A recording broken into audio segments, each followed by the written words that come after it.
नमस्कार, एक बार पुनः स्वागत है आपका ज्ञान गंगा आयुर्वेद क्लासेस में। आज हम लोग बात करने वाले हैं रसशास्त्र भेषज कल्पना के से चैप्टर पेपर सेकंड के चैप्टर थर्ड में, जिसका चैप्टर का नाम है सिंगल ड्रग ब्रैकेट में भस्म, शुद्ध एवं पिष्टि। ठीक है, इसके अंतर्गत हम लोग पढ़ेंगे 7वें नंबर का जो पॉइंट है वंग भस्म। वंग एक्चुअली क्या है? वंग मतलब होता है टीन।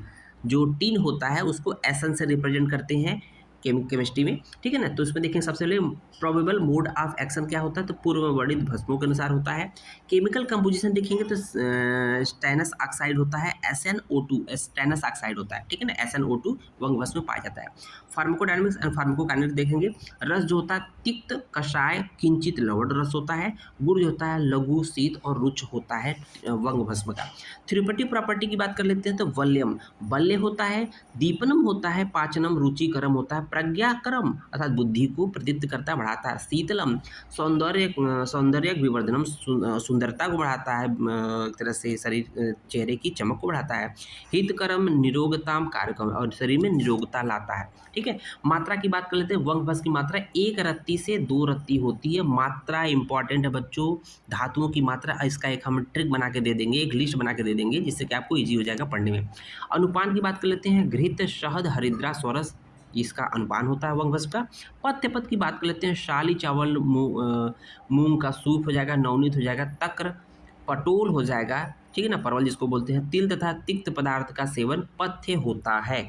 सेवन काल की बात कर लेते हैं। सुवर्ण वंग मधुना वासरेतु दिवाकरम, अर्थात कि स्वर्ण वंग से गुणों में सादृश्य होने के कारण ये जो आपका वंग भस्म है वह स्वर्ण वंग से गुणों में समानता होने के कारण इसे भी दिन में 2 बार प्रयुक्त किया जा सकता है। काल मर्यादा की बात कर लेते हैं। ताल मूलिक योपेतम वंगंतु परिशीतिलम मास मात्र प्रयोगेण शुक्र तारत्य अपहृतम, अर्थात शुक्र तरलता का मतलब जिसमें शुक्र पतला होता है, जिसको कहते हैं ना शुक्र पतला है। शुक्र तरलता की अवस्था में वंग मात्र को मूसली चूर्ण के साथ 1 मास तक प्रयोग करते हैं। आप लोग देखते होंगे कि जितने भी शुक्र से संबंधित है ना, पुरुषों में शुक्र से संबंधित जो भी बीमारियां होती है उसमें त्रिवंग भस्म का प्रयोग या वंग भस्म का प्रयोग हम लोग करते हैं ट्रीटमेंट में। ओके। अशुद्ध अपक्य सेवनजन्य व्याधि क्या होगा, तो देखेंगे अशुद्ध एवं अपक्य वंग के सेवन से, भस्म के सेवन से अशुद्धम अमृतम वंगम प्रमेह आदि गणप्रदम, प्रमेह आदि रोग उत्पन्न होगा। साथ ही साथ गुल्म, हृदरोग, शूल, अर्श, काश, श्वास, अवामी प्रदम। ठीक है।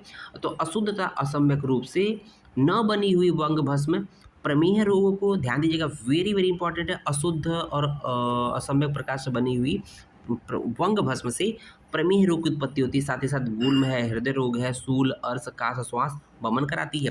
शांति का उपाय क्या होता है? मेष श्रृंगी सीता युक्ता, ध्यान दीजिएगा, मेष श्रृंगी के साथ सीता को प्रयोग करते हैं। तो सेवेद 3 दिन त्रयम 3 दिन तक सेवन करने से जो दोष होता है शांत हो जाता है।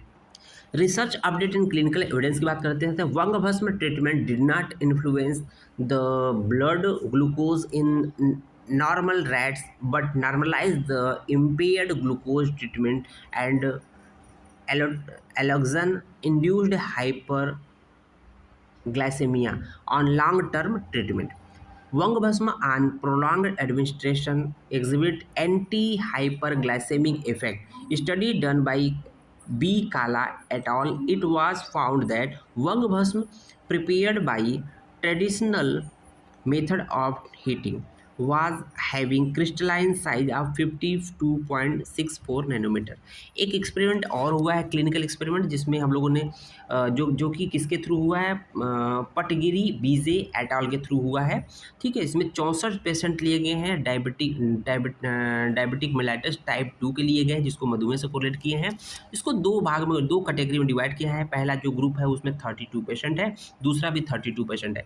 तो पहले ग्रुप वाले जितने भी 32 रोगी थे उसमें वंग भस्म 250 मिलीग्राम, गुड़ची घन जो है 250 मिलीग्राम, और पुराण जो शहद था उसको 3 ml दिए हैं। तो इसके देने से और साथ ही साथ दूसरा ग्रुप जो है उसमें भी गुड़ची घन जो है 250 मिलीग्राम और ओल्ड हनी 3 ml दिए हैं, ठीक है। तो ये जिसमें वंग भस्म के साथ गुड़ची घन सत्व प्लस हनी है, उसको सेवन करने से मॉडरेट एंटी हाइपरग्लाइसेमिक एक्टिविटी देखी गई है, अर्थात हाइपरग्लाइसेमिया को थोड़ा सा कम करता है, ऐसा देखा गया है।